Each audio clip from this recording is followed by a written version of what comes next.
conclusão de curso, apresentado aqui na Celso também.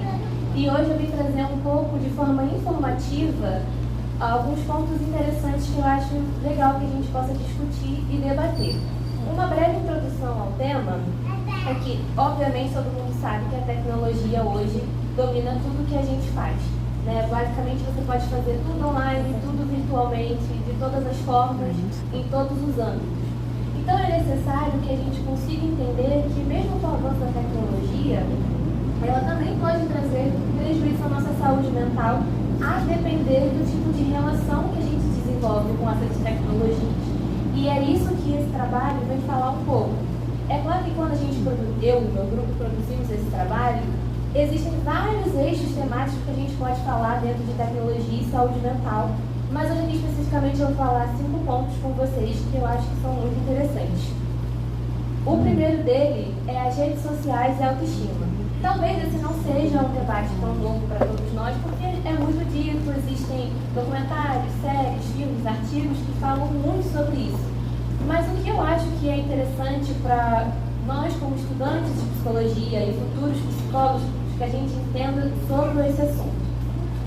Eu queria abrir essa discussão trazendo uma frase de Skinner, e aí, caso alguém talvez não conheça Skinner é o pai do behaviorismo ou da psicologia comportamental. E ele diz que o nosso comportamento é moldado muito também pelo nosso ambiente. Ou seja, quando a gente está dentro de um ambiente de redes sociais, eles acabam influenciando também a forma como a gente se comporta. E aí, para falar disso, eu trouxe 3 pontos importantes, que o primeiro é redes sociais e saúde mental, que basicamente a gente já sabe como eles se relacionam. Mas o ponto aqui também é entender que a rede social é muito mais do que um lugar que a gente se conecta, ela também tem um papel de divulgação e disseminação de informações, ideias e tendências. Então, a depender do que está sendo divulgado, isso pode ser muito bom ou muito ruim. E aí eu até passo diretamente, né, para a gente tentar entender a quem especificamente as redes sociais estão afetando a autoestima. Quando a gente fazia a nossa pesquisa, nós percebemos que o público-alvo são os adolescentes. E aqui um breve parênteses, os adolescentes a gente considera pessoas entre 11 a 19 anos. Só para a gente ter em mente. E por que eles são o público-alvo? Porque eles são os mais afetados. Muitas vezes a gente vai se deparar justamente com esses adolescentes já em um espaço de acolhimento, porque eles já foram afetados. Mas como que isso acontece? E principalmente por que isso acontece? E nós temos o segundo ponto, que é sobre identidade, autoestima e comparação social. A fim de entender como isso acontece um pouco mais a fundo, a gente trouxe alguns autores para poder aprofundar o debate e ao mesmo tempo ampliar os nossos conhecimentos. Lá no primeiro parágrafo, a gente fala sobre Erik Erikson. Caso talvez alguém não conheça esse nome, ele é o fundador da teoria do desenvolvimento humano. Ela basicamente vai falar sobre todo o nosso desenvolvimento ao longo da nossa vida.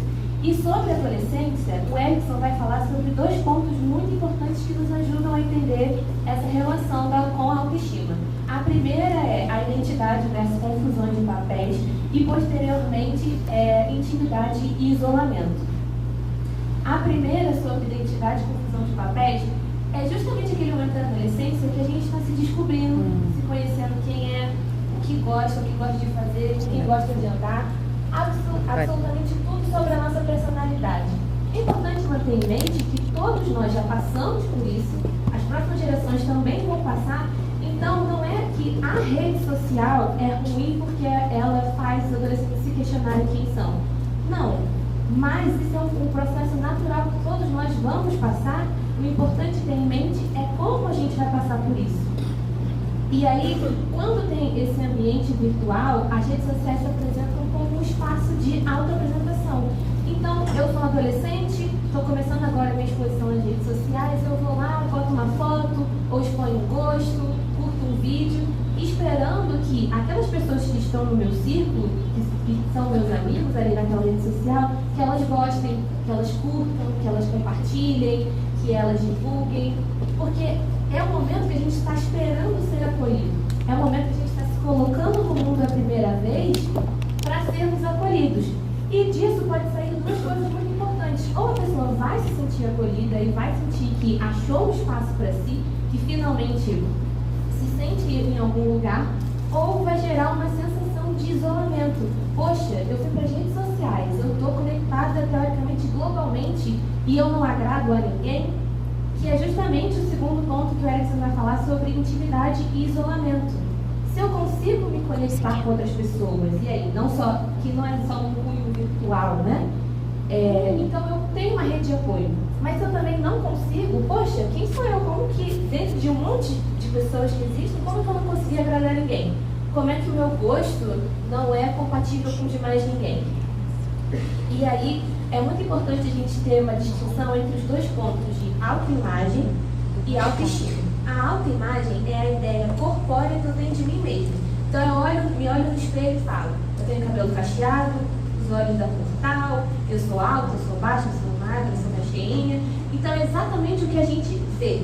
Então é uma projeção corpórea do que a gente consegue ver.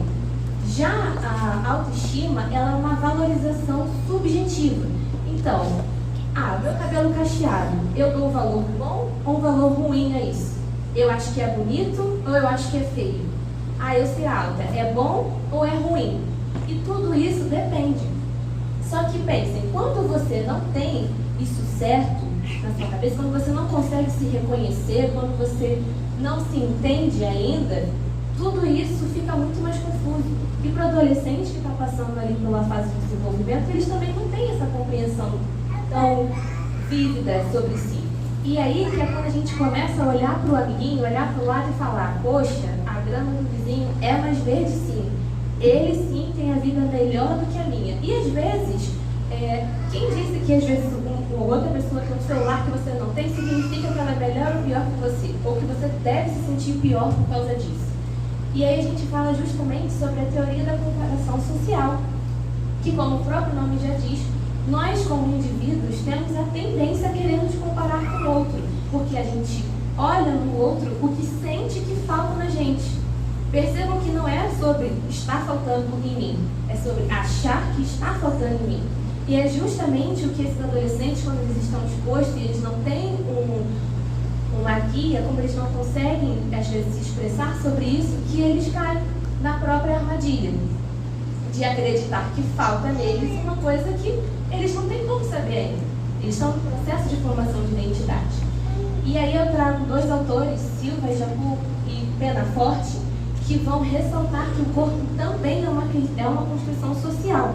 Então, mais uma vez, como é que eu sei se o que eu tenho hoje, como eu apresento, é bom ou é ruim se está construído socialmente? Vou dar um exemplo prático. Há muitos anos atrás, o cabelo cacheado não era visto como uma coisa boa. Tinha muita gente que alisava. Eu mesmo alisava muito meu cabelo, mas hoje em dia é legal. Hoje em dia, a transição hoje em dia é super aceitável. Então, como que as coisas vão mudando, vão acontecendo de formas diferentes? E é isso. Todos nós vamos passar por isso, já passamos por isso. A questão realmente é acompanhar esses adolescentes e ter certeza de que tipo de ambientes eles estão inseridos. E aí, só retornando, eu queria falar um pouco sobre os riscos e as potencialidades das redes sociais, porque não é sobre vilanizar as redes sociais. O ponto é sobre entender a nossa relação com elas. Então, como eu disse, né, os riscos é nós estarmos expostos a padrões nocivos de comportamento e de aprendizagem. Que, claro, tem que ser visto, tem que ser olhado e dado atenção. Já as potencialidades foi como eu falei. A gente tem esse espaço para se conectar, conhecer pessoas, conhecer novas culturas e outras coisas. Então, por que não aproveitar esse espaço de forma saudável? Aqui a gente vai falar muito que não é sobre vilanizar a tecnologia, mas sim de ter uma relação saudável com ela. E é claro que muito tempo exposto a um estímulo de redes sociais ou só consumir coisas que te façam mal, é claro que isso vai ter algum tipo de prejuízo. E é por isso que a gente já traz o segundo ponto sobre o uso excessivo de telas, cognição e saúde mental. Talvez se eu perguntar para vocês o que vocês consideram como uso excessivo de telas, talvez vocês pensem, passar muito tempo no celular, e não está errado, mas também é excluir algumas coisas, porque vamos pensar o seguinte: hoje em dia a gente está sempre conectado a uma tela. A gente tem o celular, a gente tem o computador, tem o tablet, tem a televisão, tem, né, o próprio projetor, que não deixa de ser uma tela também. Então, assim, a gente está envolto de tela, aonde que passa a ser excessivo. E aí eu trouxe uma pesquisa do Data Reporter de 2023 que analisou 45 países e o Brasil ficou em segunda posição entre as nações que mais consomem tela. São cerca de 56,6% das horas acordadas, o que equivale a 9 horas por dia. E aqui eu queria ampliar um pouco esse debate e trazer um exemplo prático para a gente pensar mesmo. Pensem em vocês que são jovens universitários e aí vocês têm um trabalho CLT que necessita que vocês precisem usar o computador. E aí, vocês saindo do trabalho, vocês vão vir para a faculdade estudar. Vamos supor que é uma hora de deslocamento. E nessa uma hora, vocês utilizam o celular para se distrair, para ter algum tipo de entretenimento. Aí vocês vêm, chegam na faculdade, utilizam-se de um tablet, de um computador para continuar estudando, vão para casa e quando chegam em casa querem assistir uns 20 minutos de televisão, alguma coisa básica, só para pegar no sono. Então, com certeza, se a gente somasse isso, passou de 9 horas. E isso quer dizer que vocês tiveram um uso excessivo? O que a gente trouxe à discussão é, como tudo na psicologia, depende. O que você faz quando você não está nessa tela? Você tem algum tipo de atividade, algum tipo de hobby? Você só fica nessa tela? O que você está consumindo quando você está ligado nessas telas? E aí, só a cargo de informação, eu trouxe esse quadro que mapeia mais ou menos as telas mais utilizadas pelos brasileiros. É claro que em disparado a gente vai ter os smartphones. Essa foi uma pesquisa do IBGE de 2025, tá? E o dado mais interessante sobre o smartphone, fora ele ser o mais utilizado, é que 167,5 milhões de pessoas de 10 anos ou mais de idade com celular, o que correspondia a 88,9% da população. Olha quão cedo a gente está conectado a telas. Ainda vai se falar muito sobre os verdadeiros impactos de tela na saúde mental, porque tudo ainda é muito novo. O que eu sei de concreto sobre efeitos das telas, se nós somos as primeiras gerações a ter contato desde cedo com elas? Então, tendo isso em mente, eu trouxe um pouco sobre os efeitos do uso excessivo de telas.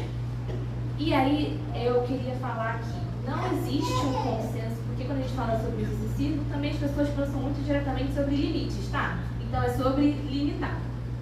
Depende. Não existe um consenso de limites de horas para nenhuma idade, para nenhum momento da vida. Porém, no período infantil, a OMS recomenda-se que até 2 anos não tenha nenhum tipo de tela. E dos 3 aos 5 anos, 1 hora só de tela. Porque a gente sabe que não é necessariamente traduzido na realidade. Mas por quê? Porque eles estão no início do desenvolvimento. Então, eles vão sentir o efeito de uma forma diferente. Eu vou falar sobre isso já. Então, há a necessidade, a urgência de se ter um limite para crianças, porque eles não sabem pôr limites. Eles não sabem pôr limites e eles muitas vezes não vão ter outra atividade para fazer se um adulto, um responsável, não indicar eles para fazer outra atividade. Então, óbvio, meu filho não faz nada, mas ele tem acesso, ele pode, né? Então é bom a gente se perguntar isso às vezes. E aí eu quero só ler também um texto que eu trouxe, que é: os prejuízos cognitivos observados relacionam-se principalmente à atenção, função essencial para o foco e a organização mental, que em contextos digitais marcados por múltiplos estímulos e tarefas simultâneas, tende a se sobrecarregar. Então, basicamente, o que a gente vai ver aqui agora nos efeitos é que eles se repetem, mas vou mostrar. A nível de contextualização, esse quadro foi tirado de uma tese de mestrado de uma autora chamada Santos. A tese foi de 2023 e ela fez uma revisão sistemática sobre artigos que falavam no mesmo assunto. Então, só para a gente entender como funciona. Na faixa etária das crianças, foram 43 artigos revisados, mais de 260 mil participantes, e os principais efeitos foram problemas de comportamento, e sintomas depressivos. Os adolescentes foram 50 artigos revisados, mais de 1 milhão de participantes, e os principais efeitos foi maior autoagressão e redução do bem-estar. Nos adultos, 32 artigos, mais 72 mil participantes e níveis mais elevados de estresse. Nos idosos, 17 artigos revisados, 33 mil participantes e aumento da nomofobia, medo de ficar sem o celular e da solidão. Então, assim, por que das crianças é mais importante que se converse um certo limite? Porque problemas de comportamento, sintomas depressivos, são coisas pesadas demais para uma criança conviver. É até às vezes um pouco difícil de diagnosticar uma depressão infantil, e isso também é uma coisa muito debatida no meio psicológico. E aí, quando que isso passa a ser preocupante? Né? Quais são os sinais a observar? Ah, meu filho teve um ataque de estresse, é sobre isso? Não, é sobre observar o que já não faz parte do cotidiano. O que está diferente? Se a criança era falante e ela do nada se isolou, essa criança era uma criança muito calma e qualquer coisa frustra muito rápido, todo momento, ela não consegue mais conversar, ela não consegue mais dialogar, e antes era uma coisa que ela fazia, então é o momento de procurar. É de entender se realmente algo não pode ser feito, algum tipo de intervenção não pode ser feita. Os adolescentes, como eu falei, os efeitos são parecidos, mas os impactos vão ser diferentes porque cada fase dessa está num tipo de desenvolvimento diferente. Então, um adolescente, ele vai ter uma regulação emocional, às vezes, um pouco maior que uma criança, porque ele vai ter mais entendimento ou vai estar exposto a outros estímulos que não só as telas. Mas também tem que se observar sobre a autoagressão e redução do bem-estar, porque é claro que isso tudo prejudica eles. Os adultos, níveis mais elevados de estresse.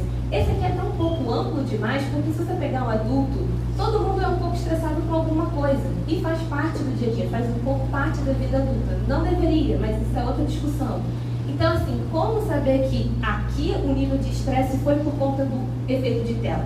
Como é que a gente consegue chegar que foi nisso? E aí, por isso que não tem como se ter um consenso, entendem? Porque um adulto vai precisar, às vezes, estar mais exposto. O que não significa que ele vai ter mais efeitos, nem menos.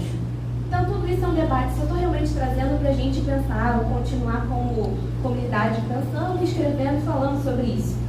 E nos idosos tem algo interessante, porque aqueles que conseguem se relacionar com a tecnologia, a gente sabe que isso não é a regra, quando o efeito da tela é da nomofobia, medo de ficar sem o celular.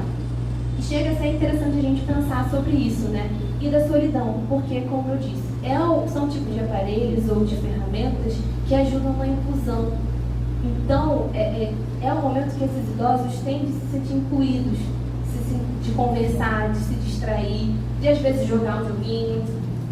Então, mais uma vez, percebam como não é sobre, esse tempo de tela excessivo, corta, usa só 8 horas por dia, não fica olhando aí, não, TikTok descarta, o Reels nunca mais olha. Não, é sobre a gente conhecer a nossa rotina e saber impor o limite. Saber que no nosso contexto a gente não pode viver só ali, a gente precisa exercitar o nosso foco, a nossa atenção, fazer atividades que estimulem isso. E aí, pensando que de fato as pessoas consomem muitas telas e, claro, acontece das pessoas adoecerem por isso, a gente chega em outro fenômeno, que é o fenômeno do autodiagnóstico. O nome é bem autoexplicativo, mas eu vou só dar um contexto aqui. É a interpretação própria do indivíduo em relação a sinais e sintomas sem a mediação de um profissional qualificado. Um fenômeno complexo que reflete a interseção entre tecnologia, subjetividade e cultura. Então, como que acontece o fenômeno do autodiagnóstico? Muito provavelmente vocês já viram em algum lugar as pessoas falando, não, eu tenho tal coisa, não, eu sou muito isso. Mas de onde que você tirou isso? Por que você está falando que você tem isso? E aí eu mapeei 4 pontos para a gente entender isso um pouco melhor. O primeiro é a psicologia de vitrine, que é basicamente a banalização de termos psicológicos. Então, quando você, por exemplo, chega nas redes sociais e tem muita gente falando, não, conheça os 5 sintomas do TDAH. Se você faz isso, isso é muito autismo.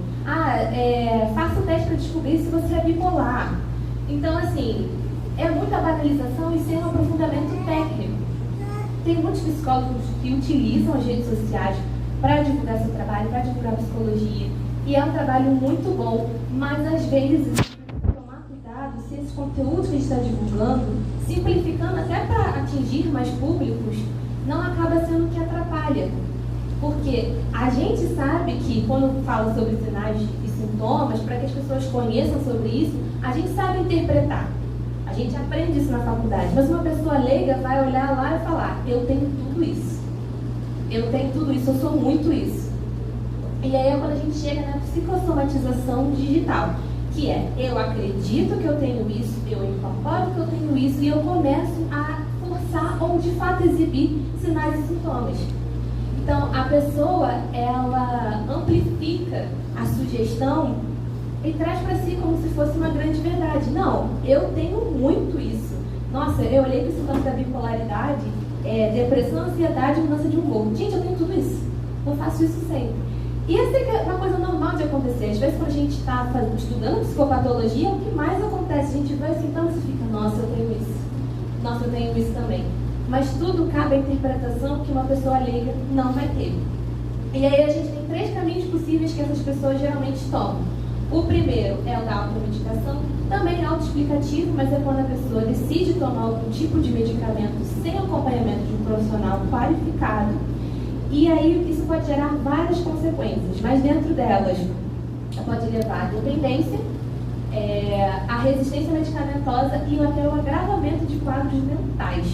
Ou seja, a pessoa foi procurando uma solução e piorou o próprio problema, se é que ela tinha um problema. Né? A segunda opção, que particularmente totalmente enviesada para mim é melhor, é o processo terapêutico. Procurar a ajuda de um profissional qualificado, um psicólogo, um psicoterapeuta, e procurar tratamento. Mas geralmente quando essas pessoas estão seguras de si, de que tem algo, elas chegam com muita resistência. Então, elas não chegam procurando tratamento, elas chegam procurando solução. Não, olha só, eu cheguei, porque olha só, deixa eu explicar. Eu fui no Instagram, e aí tinha uma moça que botou um post lá sobre bipolaridade, e eu tenho tudo isso. Então, eu queria saber o que eu tenho que fazer para melhorar. As pessoas não procuram tratamento de verdade, elas procuram uma solução simples. E aí, isso acaba enfraquecendo o vínculo terapêutico, porque na hora que o psicólogo vira e tenta explicar e tenta fazer com que a pessoa entenda, ela resiste. E isso acaba prejudicando o próprio processo terapêutico dela. E aí a terceira opção, que isso ganhou até um tópico para si, é os chatbots terapêuticos. Os chatbots terapêuticos talvez sejam uma coisa um pouco mais recente, porque teve um grandíssimo boom a partir da pandemia, porque nós ficamos em casa, as IAs tiveram uma revolução gigantesca, mas basicamente é um chat com inteligência artificial, então a todo tempo você está falando com uma inteligência artificial e as pessoas a procuram por fins terapêuticos. Para dar um contexto, eu trouxe uma pesquisa da Brandalice de 2025 que diz que cerca de 12 milhões de brasileiros já utilizaram a IA para fins terapêuticos. As respostas oferecidas com qualidade e naturalidade influenciam diretamente o comportamento humano e favorecem o engajamento com essas ferramentas. E aí a gente pode pensar, o que leva uma pessoa a trocar um atendimento humanizado por um atendimento robótico? Talvez, para alguns de nós, possa parecer difícil. Então eu trouxe alguns motivos do porquê isso acontece. E por que a gente precisa, como psicólogos que estamos perdendo o espaço para isso e credibilidade, o que a gente precisa entender disso? O primeiro ponto é a acessibilidade. Então a IA, ela tem uma linguagem muito simples e muito direta. O que você falar, ela vai te responder diretamente o que você precisa. Se você chegar e falar, olha, hoje eu estou muito feliz, eu consegui o emprego dos meus sonhos, pronto, você já deu as palavras-chave que ela precisava. Ela vai te responder, parabéns por conseguir o emprego dos seus sonhos, você lutou muito por isso, você se esforçou muito, é isso aí, parabéns. Então ela está simulando uma empatia, uma felicidade que ela não é capaz de fazer. Uma IA não pode, de fato, estar feliz, triste, emocionada com a conquista sua. Eles emulam esses sentimentos humanos e acabam gerando engajamento emocional justamente por conta disso, porque a gente está ouvindo exatamente o que a gente quer. E quem não gosta de ouvir exatamente o que quer? Outro ponto é a disponibilidade de 24 horas, 7 dias por semana, o que realmente nós psicólogos nunca vamos conseguir dar para ninguém e nem precisamos. Mas assim, é ótimo, tá na palma da minha mão, na hora que eu quiser eu mando mensagem aqui, ai, me ajuda com uma questão, estou me sentindo assim, e tem resposta instantânea. Então é óbvio que as pessoas vão querer uma ferramenta que está disponível para você a qualquer hora. É claro, se você não atingir o limite diário. E também tem a questão dos efeitos positivos. Pode parecer meio contraditório dizer isso, mas durante o trabalho eu não consegui colocar aqui no post para vocês, que foi uma pesquisa feita por uma revista britânica, que eles investigaram 2 grupos. Um grupo que tinha sintomas de depressão e ansiedade, e aí se trataram durante um tempo com chatbots, e outras pessoas que se trataram com psicólogos.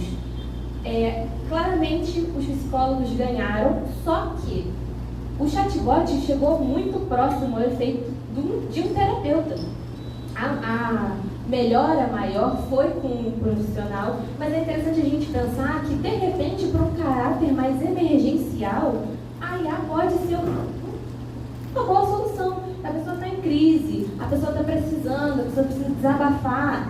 Então, às vezes, ela vai ali e consegue se regular emocionalmente, porque esses chats vão dar, como eu posso dizer, respostas mais mecânicas do que fazer, né? Respostas mais brandas, entre aspas, do que fazer. E aquilo vai ter efeito para a pessoa naquela hora. Poxa, estava ansiosa, estava muito nervosa. Pronto, consegui me acalmar, consigo ir pedir ajuda para alguém, consigo ir procurar um psicólogo e etc. Mas muito importante que chatbots, obviamente, são diferentes psicólogos, em todos os sentidos. Mas, primeiro que o chatbot ele vai funcionar por reforço positivo. Uma explicação extremamente rápida. Skinner, que eu falei lá atrás também, o pai do behaviorismo, ele vai falar que o reforço positivo é reforçar comportamentos considerados bons, considerados legais. Então, como eu falei para vocês lá atrás, quando você chegar para a IA e você falar exatamente o que você quer, exatamente como você está se sentindo, ela só vai validar o que você está falando. Ela não vai questionar, ir contra você se você estiver tendo um comportamento autodestrutivo. Ela só vai validar tudo que você fala, porque ela também não é capaz de entender as nuances dos humanos.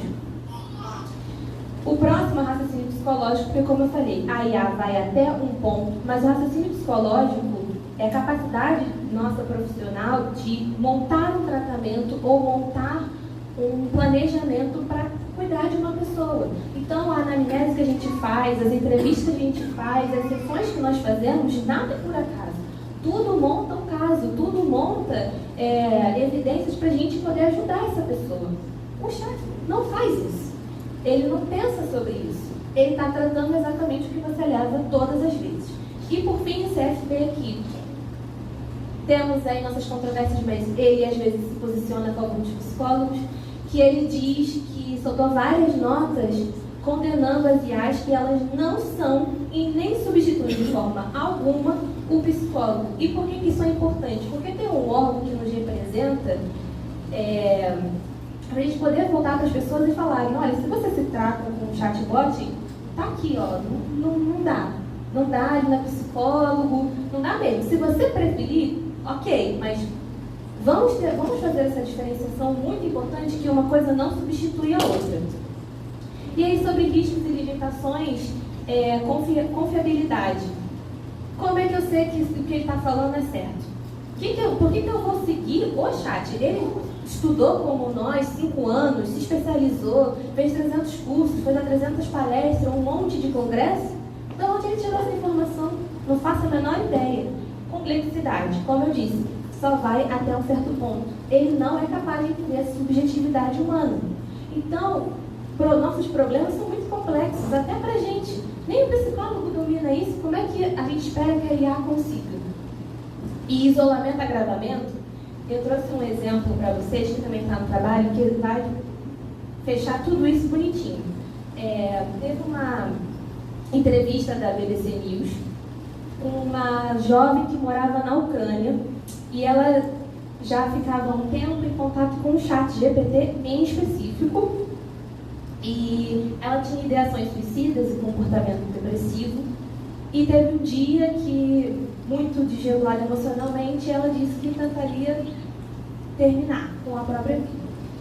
E o chat respondeu para ela que ela tinha o direito de fazer o que quisesse com a própria vida, porque é dela. Quem tem direito à vida é ela de escolher. E aí ele ainda complementa dizendo que estarei com você todo o tempo. Como? Se ela parar de responder, como é que ele sabe o que aconteceu com ela? Sim ou não? Sei. Mas ele diz que vai estar. A coisa se encaminha para tão longe que ele chega a ajudar ela a escrever uma carta de despedida para a própria família.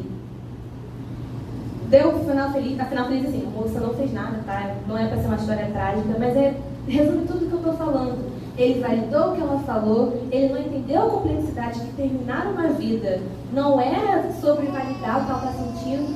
O sentimento dela, o que o psicólogo faria naquele momento, né? Sim, parando para pensar. Ele validaria a emoção e não o comportamento. O psicólogo não vai chegar para você e falar: você que sabe, né? Não. Ele vai falar: entendo, estou entendendo que o seu sentimento é esse, mas será que a gente não pode parar um pouco para pensar em outras coisas? E por aí vai. Mas, como sempre, aqui não é só para atacar e nem é o objetivo.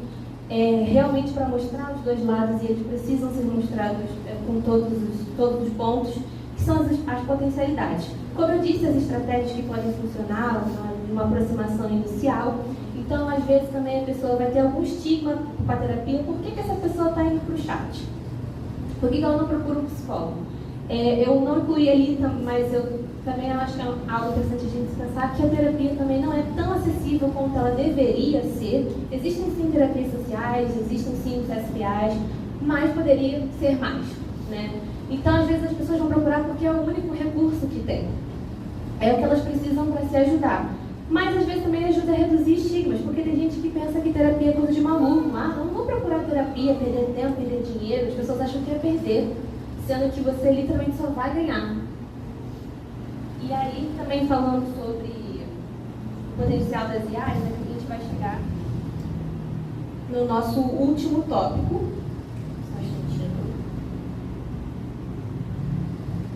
que é sobre a IA na formação de psicologia. Esse capítulo em específico, ele foi pensado de estudantes para estudantes de psicologia e futuros profissionais.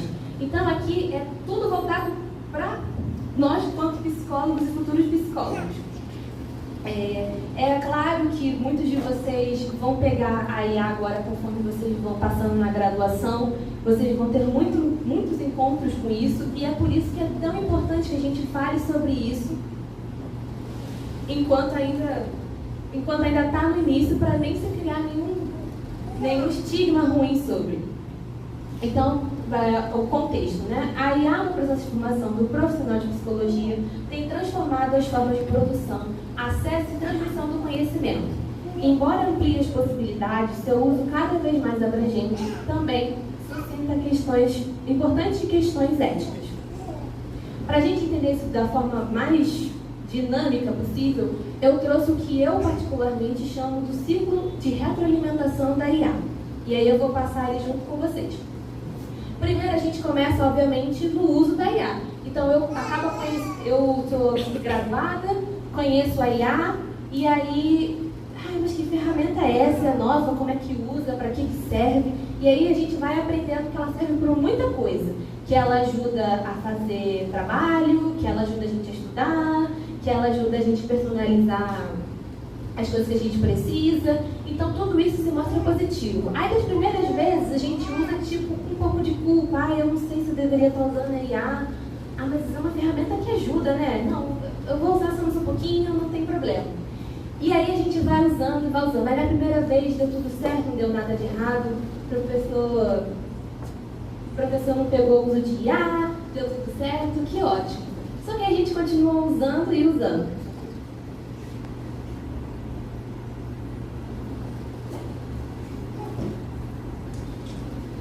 E aí, quando a gente acaba usando repetidas vezes, acaba acontecendo que a gente para de pensar.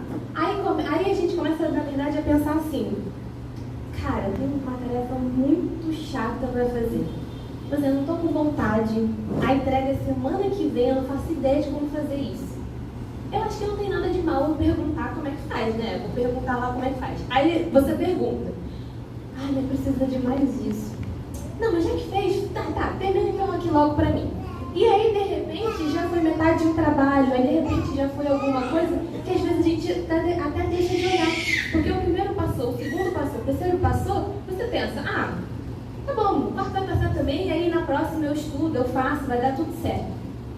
Só que nisso, a gente acaba deixando de exercer o nosso pensamento. E o pensamento, cognitivamente, é a chave para a gente acessar o raciocínio lógico e a inteligência. Então, quando você abre mão do seu pensamento, você também abre do seu raciocínio lógico e da sua própria construção e desenvolvimento de inteligência. E deixa de pensar criticamente, você deixa de questionar o próprio chat. Como é que, se você também não sabe a matéria, como é que você tem certeza que ele sabe? Que ele não está falando alguma abobrinha? Porque, não sei se vocês já experimentaram, mas se você chegar pro chat e questionar, tipo assim, chat, de que cor é o céu? É azul. Aí você fala assim, tem certeza? Porque eu já vi ele amarelo. O que ele vai te responder? É verdade. Sim, pode crer, ele é amarelo mesmo. Então, você já para pra pensar se vocês não forem confrontar uma informação, se ela de fato está correta? Nada aqui é para também, não usem a IA. Usem, podem lá, por favor, usem como ferramenta. Mas pensem criticamente, critiquem ela também. Tenham a sua própria base de conhecimento. E aí isso também acaba gerando uma dependência, como eu falei. Mas é rapidinho, né? Ela faz ali em segundos para mim, então não tem problema se eu for lá e for pedir para ela. E a gente acaba tendo um declínio cognitivo justamente nos pontos que eu falei sobre raciocínio lógico e inteligência. E aí a gente cai diretamente em riscos e éticas, porque cada vez vai ficando mais confortável de pedir as coisas para IA. E aí começa a pedir planejamento de sessão, e aí a gente começa a pedir para ajudar com laudo, e parecer psicológico, e receita para o plano de saúde. E aí é que a gente vai entrar na questão ética. Porque primeiro você não sabe se ele está te dando uma desinformação. Se você também não tem conhecimento, se você não procura para criticar aquele conteúdo que está recebendo, se está certo ou está errado, você não sabe, não tem como saber se é uma desinformação. Segundo, que essas IAs, né, vou falar muito rápido, um pouco técnico, elas são como se fossem softwares. O que significa isso? Significa basicamente que alguém está programando elas para existir. Então, uma mão humana as fez e as programou. Como é que a gente tem certeza que elas não estão propagando nenhum tipo de viés de gênero, de raça, nenhum tipo de preconceito? Se eu nem estou olhando o que eu estou fazendo, como é que eu sei que eu estou sendo mais um agente disso? E por fim, o nosso código de ética, que se todos nós devemos ler com certeza, sempre advogaria a respeito disso, mas eu vou trazer só 2 pontos muito importantes do código. O primeiro, que vai falar sobre você atender a todos os seres humanos baseado no direito humano. Então, não é fazer para você o que você tem que fazer na sua função humana. Você está violando um. Mas existe um outro código, e aí com certeza muito mais conhecido, que é o do sigilo. Então, se você está lá pedindo ajuda com planejamento de sessão, você está pedindo ajuda com laudo, você está expondo informações do paciente para ter uma resposta mais padronizada, uma resposta mais certa? Cuidado, porque além de vocês ferirem a lei de dados gerais, que não pode divulgar esse tipo de informação, vocês também estão ferindo o código de ética. Então, por isso que a gente tem que produzir, por isso que a gente tem que ter conhecimento, porque realmente não dá para depender dessas ferramentas. E aí, por último, eu gosto de falar sobre o papel das universidades, porque é nesse âmbito que a gente está tendo contato com as IAs, que a gente usa muito. E é muito importante que as faculdades continuem promovendo espaços que tenham sobre a autonomia intelectual. Então, por exemplo, uma coisa como a Semana da Psicologia, congressos, palestras, isso tudo faz com que a gente pare, escute e aprenda mais um pouco, debata mais um pouco sobre isso, e a gente acaba ganhando uma autonomia intelectual sobre o assunto. Raciocínio psicológico, não sei muito bem sobre os períodos em que estão, mas vocês vão aprender, se já não aprenderam sobre isso, e é algo que eu, como formanda, eu indico que vocês prestem muitíssima atenção. Sempre. Isso vai salvar vocês no pra valer de uma forma que vocês talvez ainda não entendam ou já entendem perfeitamente o que eu estou dizendo. E outra, a subjetividade humana. Mais uma vez, nem os psicólogos dominam a subjetividade humana, mas a gente passa a vida trabalhando nisso. Então, mais uma vez, nenhuma IA vai ensinar para você como trabalhar nessa subjetividade. Ah, então não usa. É isso que você está falando. Joga fora, nunca mais usa, quebra a IA. Não. Eu trouxe soluções de como a gente pode quebrar o ciclo. Eu, como aluna, como graduanda, eu também tive contato com a IA. Eu também passei. Eu não estou falando isso para atacar ninguém. Eu também passei por esses ciclos. Só que o que a gente precisa entender é que dá sim para usar a IA, dá sim para ela ajudar a gente nos estudos, nas matérias e nos trabalhos, mas elas não podem dominar nossa produção de conhecimento. Então, por exemplo, passamos esse ciclo, vamos começar de novo. Ah, tá, agora eu vou usar a IA. Só que agora eu vou usar a IA com autonomia, eu vou ter conhecimento também sobre o que ela está falando, eu vou olhar lá, mas eu também vou olhar em outro lugar. Eu vou ter ética, então eu não vou ferir não só o que diz o código de ética do psicólogo, tá? Ética, moral humana também. Não vou ferir, vou prestar mais atenção. Supervisão, vocês vão ter quando vocês começarem os estágios, quando sair da faculdade, recomendo que vocês continuem fazendo. Olhem para as pessoas que vocês admirem, olhem para os seus professores, olhem para profissionais que já estão na área há muito tempo. Eles têm muita coisa para conversar e para passar para frente e a gente para aprender com eles. E reflexão sempre. Sobre o que eu estou fazendo, sobre o que eu estou produzindo, sobre onde eu estou olhando e estou confiando. Porque não é sobre apagar isso, é sobre integrar isso no nosso dia a dia. Por que não, gente? Eu não vou mentir, é óbvio que isso ajuda demais. Mas a gente tem que saber integrar, utilizando autonomia, ética, buscando supervisão e sempre refletindo sobre tudo que a gente está fazendo.